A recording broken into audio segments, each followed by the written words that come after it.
Samantala, sa iba pang balitang abroad, patay ang isang 17 anyos na Pilipino matapos itong mahulog sa isang tulay sa Hong Kong.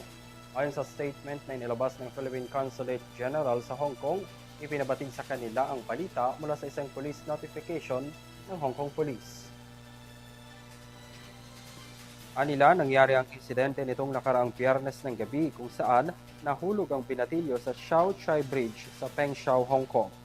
Agad naman daw siyang idinala sa ospital ngunit namatay din kinalaunan. Wala rin naman ng suspicious circumstances o kahina-hinalang pangyayari na nagdulot sa insidente hanggang sa mga oras na ito, ayon pa rin yan sa Hong Kong Police.